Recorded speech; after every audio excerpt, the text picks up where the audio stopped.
Oh, yeah, Demo Derby Special Edition. David Hooper here with two guests. One of them, the very famous songwriter and beautiful songwriter. And what was her name? What I can't remember. Beth Mary Chapin. Nielsen Chapman. Oh, yeah. Carpenter.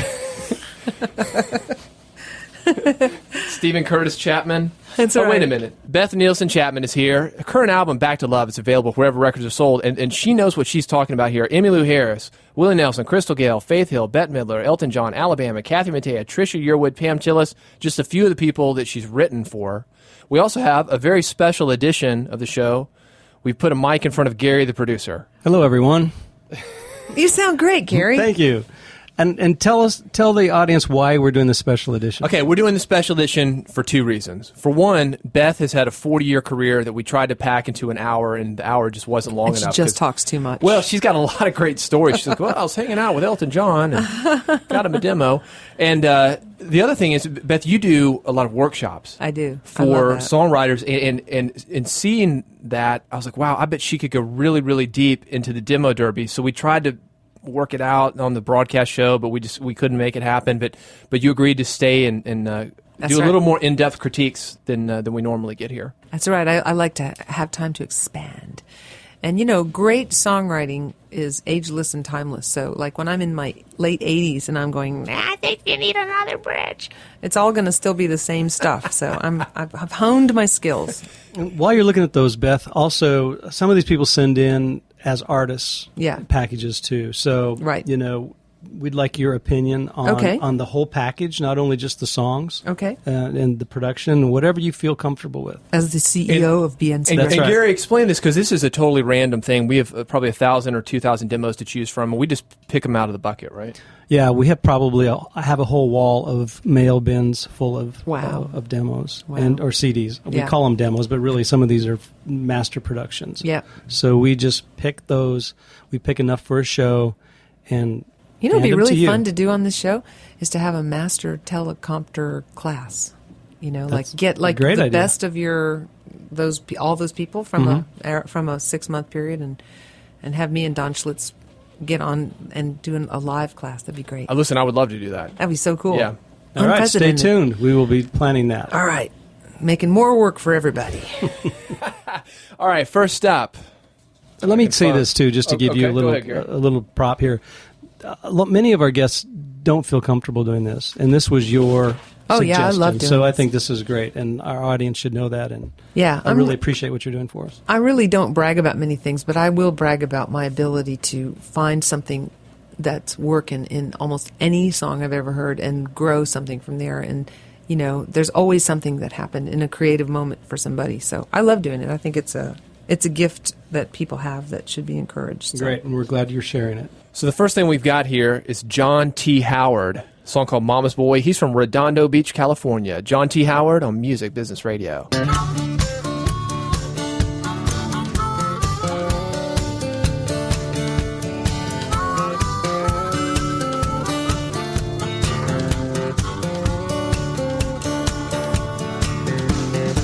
I know you're kind, I've seen it before. Man, man, you're out the door.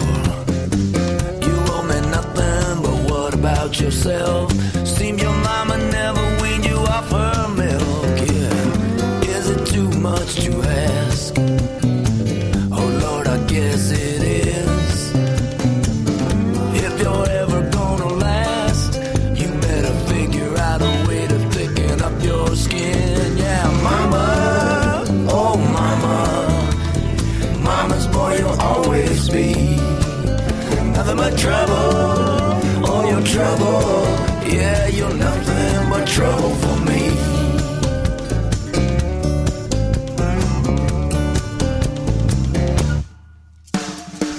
Make up your mind, I can't take it anymore.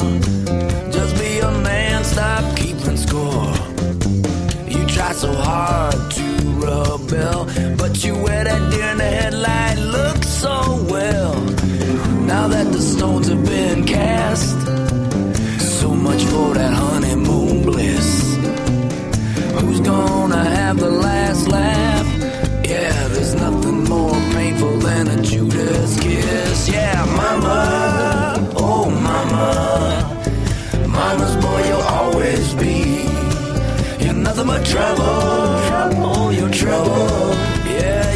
nothing but trouble for me. Mama, oh mama, mama's boy you'll always be. You're nothing but trouble, trouble, you're trouble, trouble. Yeah, you're nothing but trouble for me.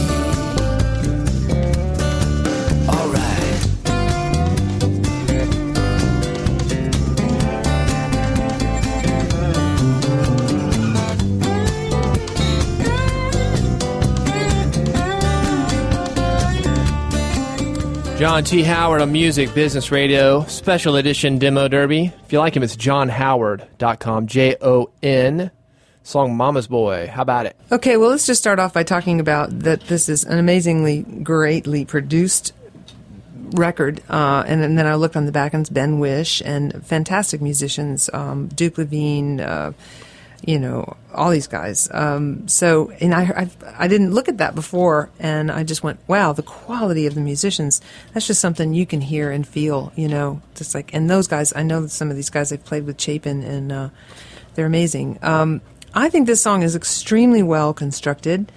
The funny thing about it is, I don't believe it coming from this guy. I think he's got a fantastic voice. I'd love to hear the rest of the record. He's absolutely fantastic looking, great cover, fantastic presentation. But I think this is a hit song for a girl to sing.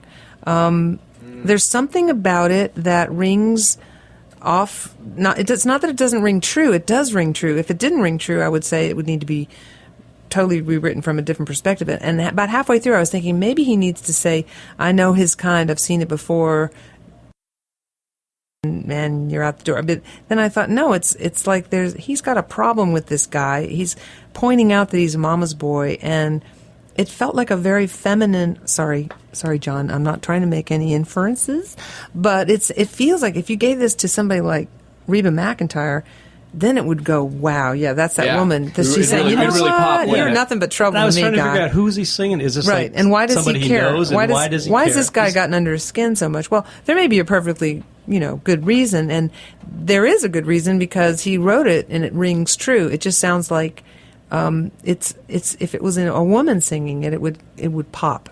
You know what I was thinking? I wrote down like George Thorogood. If you had like more of an edge to the performance, maybe you think that would do it? No, I don't think so. I think he could be bellowing it from the hilltops. He's still singing. So nothing can save this but a woman. He's singing a song about being emotionally engaged with another guy, and he is really frustrated with him. And he's saying, "You're nothing but trouble for me. You're nothing but a mama's boy." There's a market for that. That's more of a feminine point of view. Archetypically, now there's always exceptions to the rule, but that's just my gut feeling. So if he came to me and he said, "What do you think about this song?" I'd say, "Man, get that to." And then I'd name any number of fantastic female singers that would bring it home. Yeah, there was no. I was listening for lyrics, and I thought, well, maybe I just missed it. That he was telling us why the guy ticks him off because he's a mama's boy. It wouldn't surprise me if I actually asked John personally, and he'd say, "Well, I did write that as a woman's song, but then we decided to cut it because there's even a line that says, "Who's going to have the last? Let's see, so much for the honeymoon bliss. Who's going to have the last laugh? Yeah, there's nothing more painful than a Judas kiss." I mean, he's kissing the guy, I mean, I thought maybe he was writing it about himself. Maybe an introspective thing, like he's ticked off at himself that he's a mom. Well, here's what I would say to that. If he were to say I was writing it, I would, and this, I say this to my writers 99.9% of the time. If you have a song where you're saying you, try putting it in the first person, and it will be much more powerful. If this was written about himself, coming to terms with himself, then it would be way more powerful in the first person. Don't send me all the way around. Much more interesting, too, to say, I'm a mama's boy. Yeah, much more interesting. If you're going to nothing but trouble. If a guy's going to sing it, I think it has to be, you know what, I'm just like, I can't help myself. I'm a mama's boy and proud of it or going to change or whatever the perspective is. But definitely it doesn't work as a guy singing it about him, about some other guy, to the other guy. It misses part of it loses some of its fuel to that. What do you think about his packaging? I think his packaging is very professional. He's a beautiful guy. I mean, gorgeous face. It's very, very well done. I mean, I'm sure that there's probably, and I would say the quality of the songwriting of this song, that there's probably some really great songs on this record, and he should be heard. I mean, he's put some money into it. He's gotten the musicians. I know these guys, and they don't play on records that aren't really good. They just don't, I mean, Where was it recorded? Was that from California? It was recorded. I can't see. Recorded at Red House Studios in Greenwich Village. There you go. Okay, so that's he's sending it to Nashville from California and going up to New York to record. Well, he's got all the talent he needs, and he's got looks too. Can't get better than that. Okay, so he's very good looking. If you want to see if you agree with Beth on that, it's johnhoward.com, Jon. All right, next up, Jacqueline Brown and Bo Bristow. These guys are from here in Nashville. Song The Jealous Kind. We ran into your high school friend. I forced myself to smile at him and shake his hand polite. When someone asks you for a dance, I let the poor man have his chance. Might seem I give you up without a fight. Things you don't see, things I don't show, but I think you should know that I can't stand the sun that kisses your sweet skin. I hate the rain when it's running down your chin. I don't like the breeze that caresses your brown hair. I wanna be the only one to touch you anywhere. Don't be surprised to find I'm the jealous kind.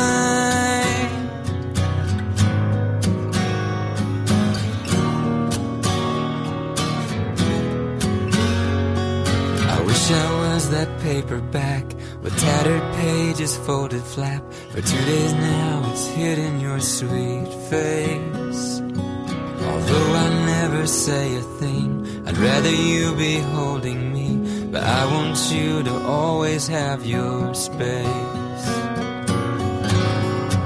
Things you don't see, things I don't show, but I think you should know that I can't stand the sun that kisses your sweet skin. I hate the rain when it's running down your chin. And I don't like the breeze that caresses your brown hair. I wanna be the only one to touch you anywhere. Be surprised to find I'm the jealous kind.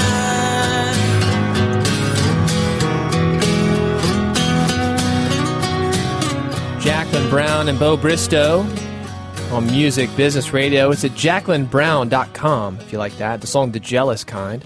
Do you like it, Beth? I do. I like it a lot in a lot of ways. I don't think it's as good as it could be.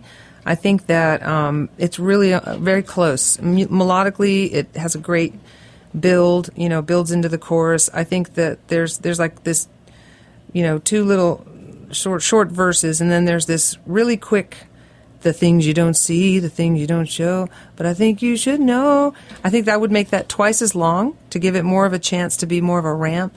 And, just trying to put this in a nutshell, I mean, normally I would listen to this 2 more times and I would critique it much more in detail. But just on the face of the first time through, I think it's a really cool idea to say, I'm jealous of the sun when it kisses your skin. But I think it's overly stating it to say I can't stand the sun that kisses your sweet skin. I hate the rain when it's running down your chin. To me, it's overly written. I actually would be more repetitive. I would say, I'm jealous of the sun when it kisses your sweet. I'm jealous of the rain when it's running down your chin. And I don't like that breeze that caresses your brown hair. I want to be the only one to touch you anywhere. Don't be surprised to find I'm the jealous kind. I have no problem saying the word jealous 3 times. I mean, it worked for me. This kiss, this kiss, this kiss, this kiss, this kiss. Yeah. It's the way you love me. It's a feeling like that. It's every time around because it's going to get in your head and it's going to make you want to hear that song again or shoot somebody. But anyway, it's that repetition is actually what you want. And yeah. If I were going to say a word that I learned from Eric Kaz, one of my heroes that I've had a chance to write with a few times, he used to use a word called songwritery. So it's been to songwriting school, and it's just needs to shed a little bit of that songwritery thing and be really conversational. And a lot of the lines are conversational, and some of them are like songwriters wrote it. So that's what I would advise them to go back in with that same childlike, reckless abandon and pummel through, write 3 more verses and see if something comes out even better. I love the idea, though. I think it's on the way. I thought the voice was really good. I did too. I really liked his voice. Great. The person singing, I guess that would be Bo, perhaps. Whoever sang this should be. I believe it was. Yeah, when I read. Fantastic voice and beautiful, performance. So, they're on the right path. Now, do we know more about these guys from the literature? Because it's JacquelineBrown.com is the website that I've got on my sheet here. It's 3 pages that was sent in. I don't even think there was a jewel case. Yep.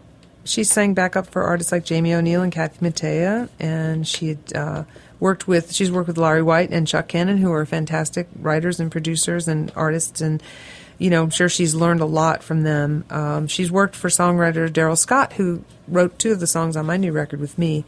Daryl's fantastic. Surprised you guys don't know each other. Well, I may have actually met her before. I'm brain dead when it comes to remembering names. Yeah, name sounds familiar. Well, I think I just think I would encourage this person and both of these people to dig back in, roll up their sleeves, and don't be afraid to revisit this. And what I tell my writer friend, my songwriting students is, pick your favorite song, Beatles song or whoever.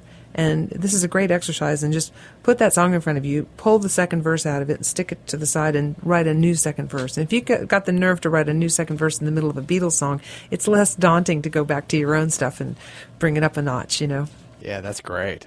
I've never heard that done. I've seen a lot of exercises. That's an exercise that will grow a muscle you did not know there was a muscle in that place in your brain. It will grow one. No doubt. All right, next up, Billy Chernoff. Billy's from Nolensville, Tennessee. That's a small town outside of Nashville. The song, Let Me Be. All right.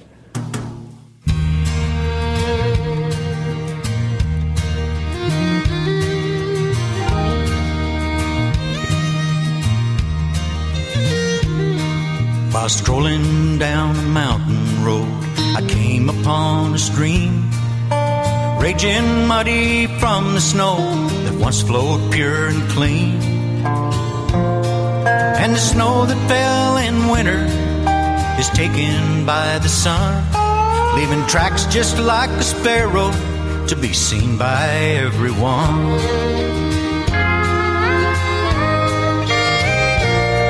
And the wrinkles on my forehead are there because they're there.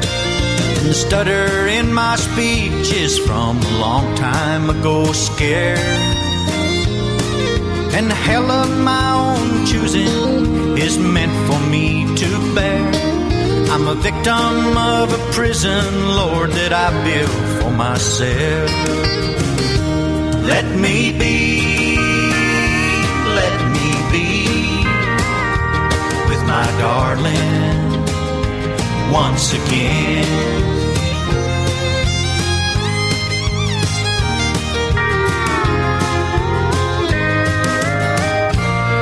So I rearranged the table and I straightened up the bed. Suddenly my darling's voice is ringing in my head. She's calling from the mountains that God is keeping wet. She's calling from a lifetime 1,000 years ago we met.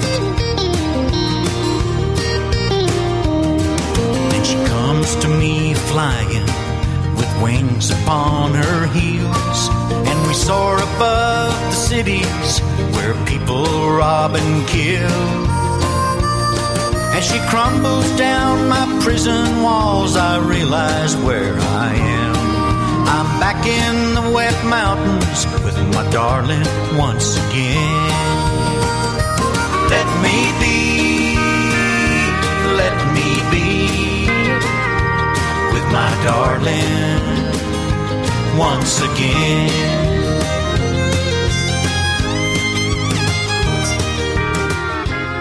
Billy Chernoff out of Nolensville, Tennessee. If you like him, BillyChernoff.com. How about it, guys? Well, Billy Chernoff has got a fantastic voice. He's also got some great people playing and singing on this. Becky Hobbs is singing background vocals. Charlie McCoy is harmonica and vibes. Wow. John Reeves at piano, organ. I mean, these are not people that are anything less than the best. And I think he's got a fantastic voice and great track. I would want to talk to him about, what the first verse, the first verse. I'm strolling down a mountain road. I came upon a stream, raging money. So I'm imagining him walking down a mountain road, and he's describing it. And then he changes tenses. The snow that fell in winter is taken by the sun. Well, that's still in the present tense. Leaving tracks just like a sparrow to be seen by everyone. And then, bam! There's wrinkles in my forehead. They're there because they're there. I mean, they're good lines, but the first verse is completely. It paints a picture that's got nothing to do with the second verse, which has to do with more about him. And a stutter in my speech is from a time. And the other thing is the accent is on the wrong syllable in a few places, which throws the seam of the song. It's like a dress with a pucker in the seam. It says, and the stutter in my speech is from a long time ago stare. And ago stare, it's like you hear that on the radio and you don't see the words printed and you go, I wonder what a ago stare is. Mm-hmm. So it's very important to me. I always try to make sure that the language is flowing the way that the accents would naturally flow. But besides that, the first verse he's walking down a mountain road, second verse he's in his head, and the third, and then there's the chorus which says, let me be with my darling once again. Who's your darling? So to me, in order to have that, and I think that's a fantastic part of the song. In fact, I think he should sing that twice. Let me be with my darling once again. Let me be with my darling once again. When I heard that, for some reason it stirred my heart, and I wanted to know, I wanted the song to be about that longing for that person, because that's so beautiful the way that happened.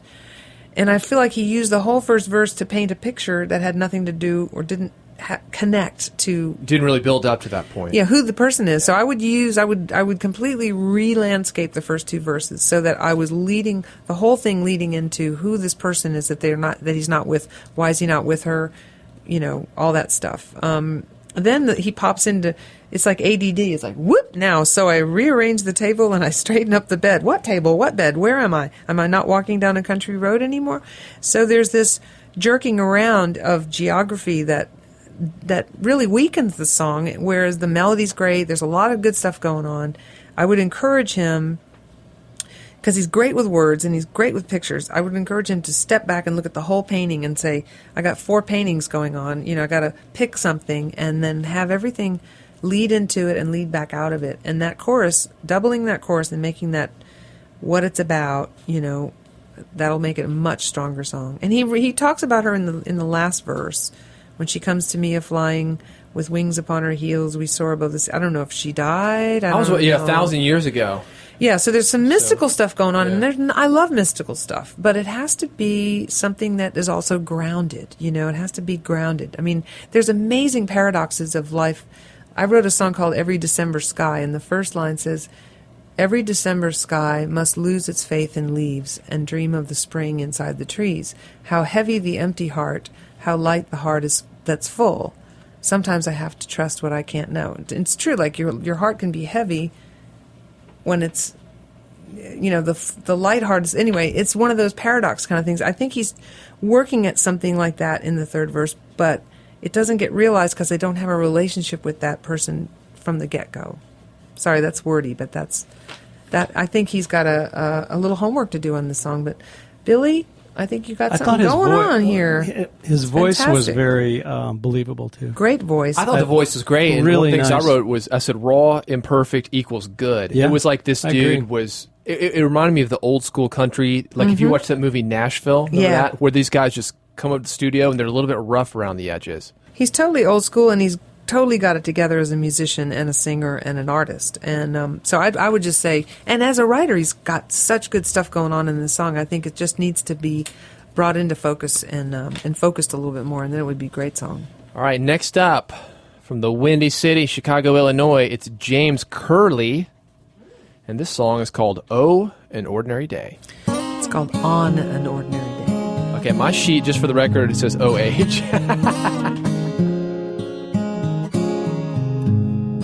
A longshoreman named Bobby found a gig on the side. For years he looked the other way when the heroin arrived. Then the union lost the wharf. He was forced to take a cut in pay. He slipped over to the dockside on an ordinary day.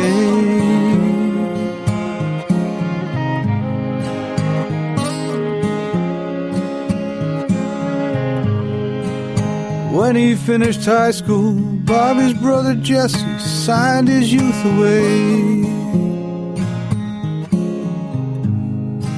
Enlisted because 9/11 made him want to make the bastards pay. Later in Fallujah, it felt like he was losing his way. Trolling Hades' lower levels on an ordinary day. Oh,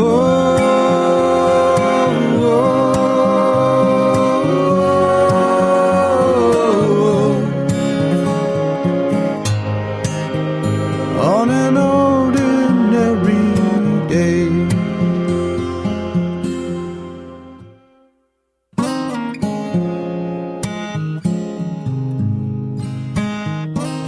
James Curley on Music Business Radio. It's from Chicago, Illinois. It's jamescurley.net. And this is funny because my sheet that I have is not the same thing that we passed on to Beth. Oh, An Ordinary Day. And the song is actually On an Ordinary Day. I think that's actually a great example of how important one word can be. It really changes the whole meaning of everything, doesn't it? Yeah, it does. I'm sure he was cringing if you heard that. So, well, but think about that as a songwriter. If you're rewriting a song, so what difference is this word going to make? Well, it can make a lot of difference. Yeah. So what do you guys think about it? Well, this is one of those ones that I probably would have had to hear all the way through because it's a story that was unfolding and it got about halfway through and then, in the essence of time and stuff. I think it's a really compelling story, and I think that the writer of the lyric definitely has a real talent for words. It's a little wordy, a longshoreman near Bobby. It's got a lot of syllables. But I think the melody supports it in the first verse. In the second verse, it goes, when he finished high school, Bobby's brother Jesse signed his youth away.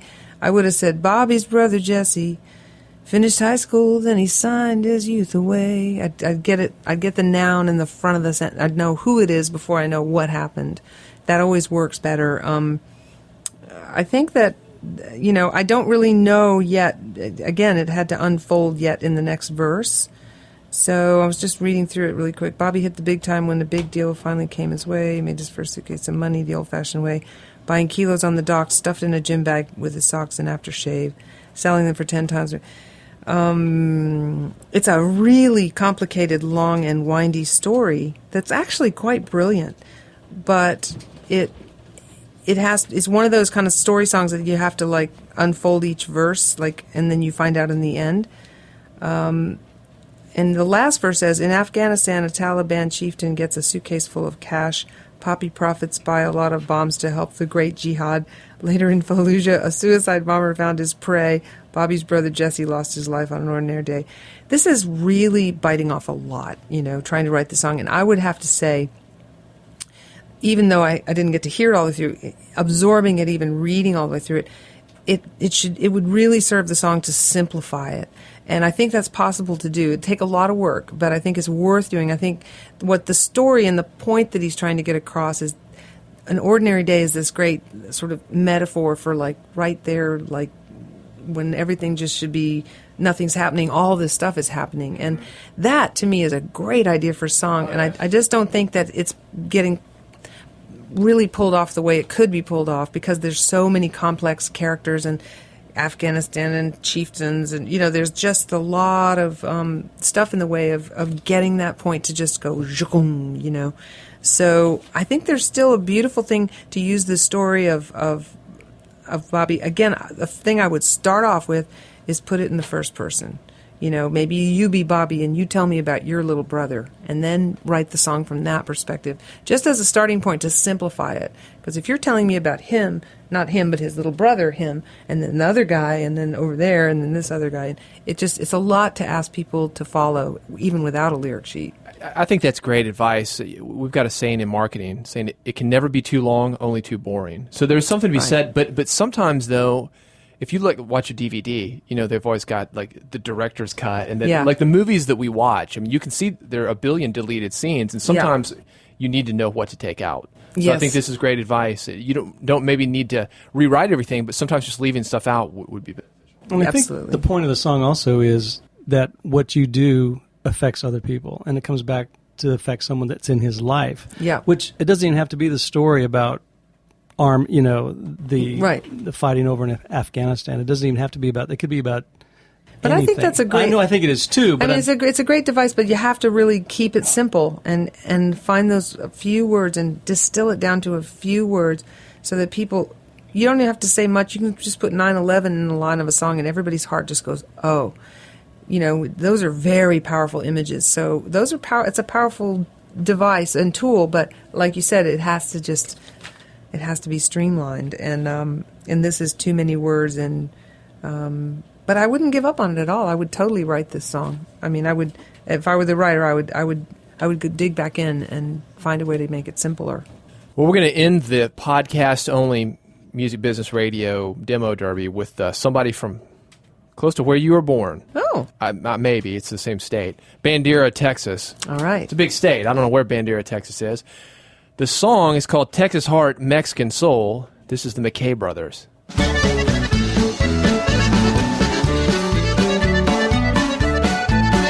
Texas heart, Mexican soul. I long for some place, any place I go. Texas heart, Mexican soul. Es porque traigo corazón tejano y también el alma mexicano. Corazón tejano, alma mexicano, sur de la frontera. Texas yo extraño cuando estoy en Texas. La onda buena falto, it's all because I got a Texas heart, don't you know? But I got a Mexican soul. When I've been in Mexico a little while, I find my heart is aching. Then a little trip on back to Texas is what I want to be taking.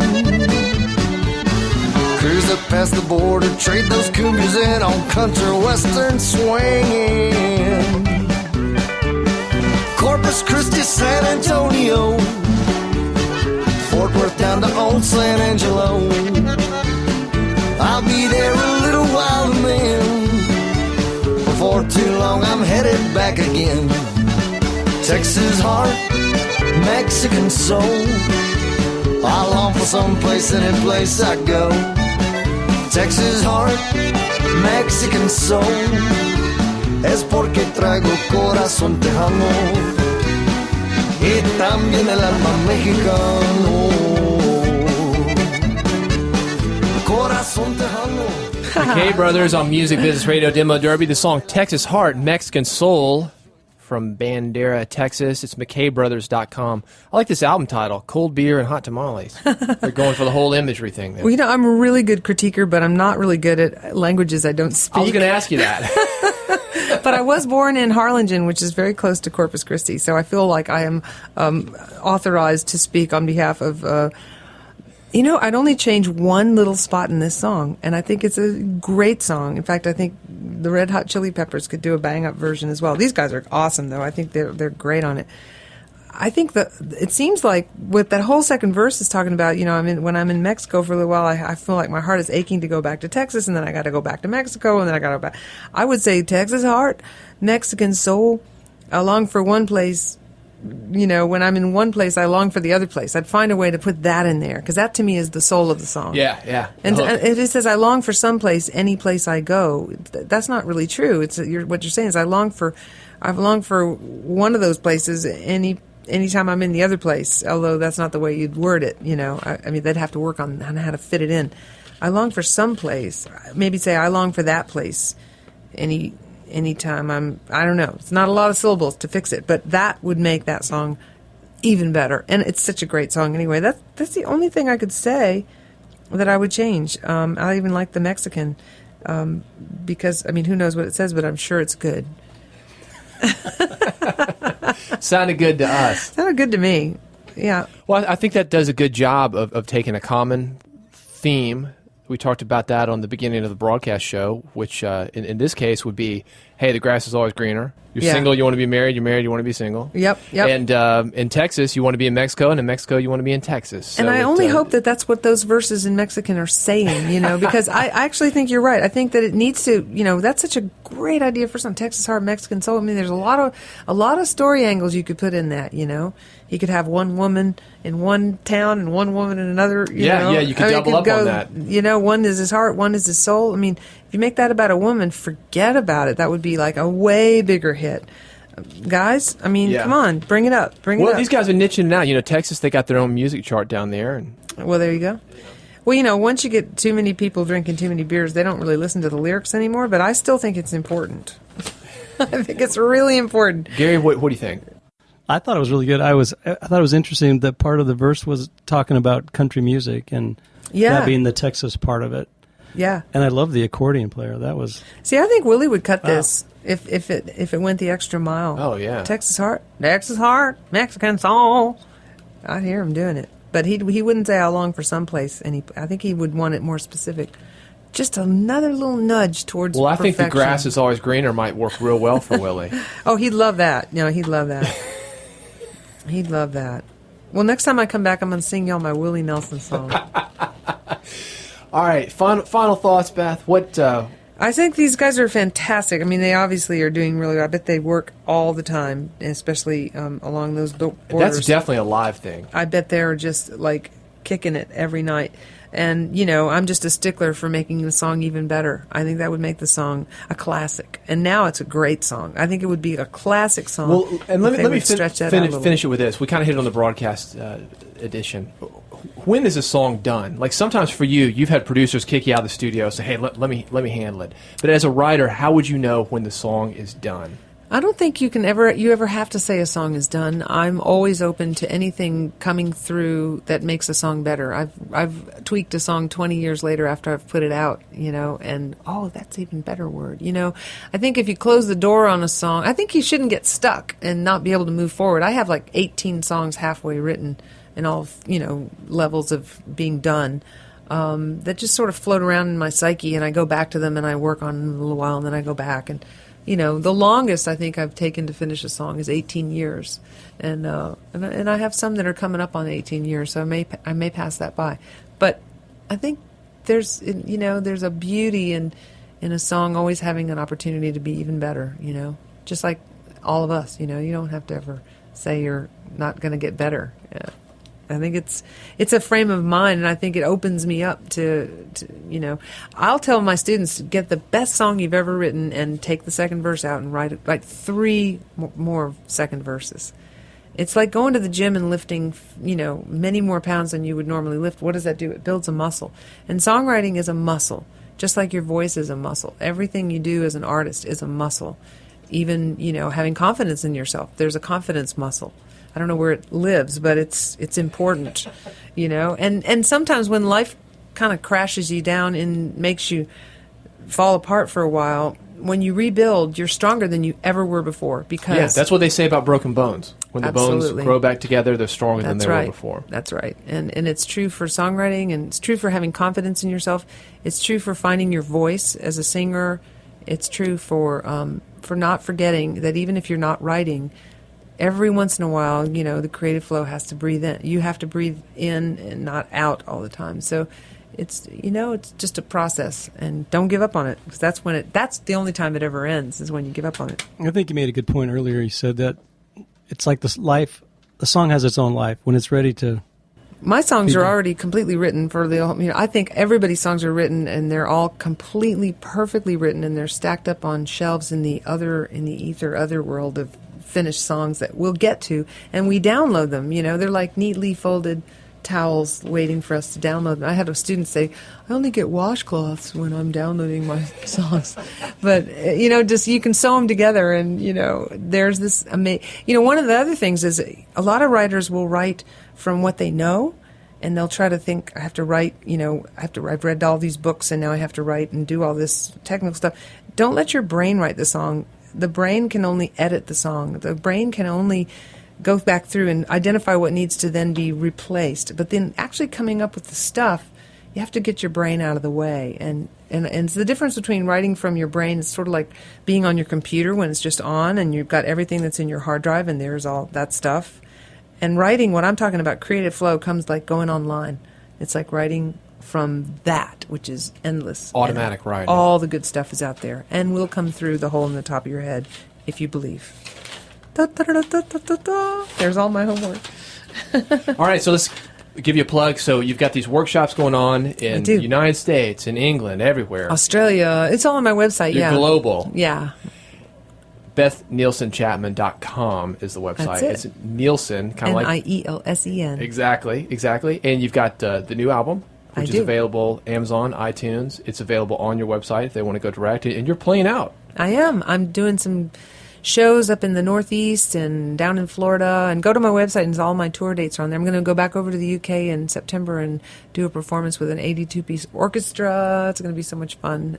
And do a workshop over there on creativity. So, it's been a really fun job, And Dan has hijacked Gary's mic. What's up, Dan? I just have to say that as the engineer of good 130 shows over here, I talked more than anybody. Best demo reviewer ever. Yeah. Absolutely. I'm really good, and I plan when my hair is purple and I'm wearing granny glasses, which is not far off. That's all I'm going to do. I'm just going to go, well, honey, you just should move that bridge over 2 more notches, and you'll have it. No. Well, I think that this shows the depth that you can go. There's always surface level of songwriting that we sometimes get, and we give a kind of a surface level of critique. You've taken it up a notch, and if you want to take it up 2 or 3 notches, you got the workshops, BethNielsenChapman.com. That's right. We break them down and build them back up. And just like your ego will be broken down. You'll walk away crying, but you'll come back with a better song. I'll teach you how to make a pot of tea and have 4 glasses, and 1 glass is for your ego, and 1 glass is for your fear, and 1 glass is for the part of you that doesn't think you can do it. And everybody gets a People magazine or a Playboy magazine, depending on how tricky they are. And you put them all down in the back of your writing room, and then you go to your piano, you and your creative spirit, wave and say, interrupt us at any time. We're going to be over here writing anyway. And you just have to tame all those wild beasts inside of you. So that's, and anybody can do it, too. You don't have to be a big old hit songwriter. You can, I think everybody should take songwriting one. Got to get out of your way, just that's like right. you said. Get out of the way, and it'll come in. That's right. Anyway, you guys are a lot of fun. I hope I can come back, even though I talked more than anybody well, absolutely. else. We should do some live stuff. We'll brainstorm that. Gary, what do you got? Anything? I think we should have I don't know, you wouldn't call it a teleclass. What would you call it? A podcast webinar. Master class. Yeah, let's do that. I'm serious. We'll bring in some famous people. We'll talk about that. Yeah, that sounds really good. That would be really cool. Really cool. So that's a tease. And if you got suggestions, just leave them here on the comment section. Dan, what you got? Texas heart, Mexican soul. I leave my heart whenever I go. Oh, that's not bad. Okay, if you use that, credit Dan Buckley. What's your publishing company name? That's the other thing. When I critique a song, even if I come up with a brilliant line, I give it away. So you can't ever get hurt when I critique your song. Well, there's always more where that came from, right? That's right. Well, thank you guys. Thanks for being here, Gary. Dan, thank you for being here. I'm glad I ran into you on the plane. Isn't that weird? That was fun. Yeah. My New York heart, New York soul. All right, Nashville, well, whatever. Anyway. All right, thanks, guys. All right. Thanks for listening to Music Business Radio, a production of Tuned In Broadcasting Incorporated, Nashville, Tennessee. Recorded in the WRLT Lightning 100 studios. Music Business Radio is produced by Gary Crane, David Hooper, and Dan Buckley. Hosted by David Hooper. Engineered by Dan Buckley. Demo Derby coordination by Gary Crane and Jesse Smith. Special technical assistance by Tom Hansen. With Pro Tools post-production by Justin Hamill and Dan Buckley. And Lester brought the bail money, but didn't need it. For information on syndication, guest booking, demo derby music, or downloading previous episodes, visit musicbusinessradio.com. Music Business Radio.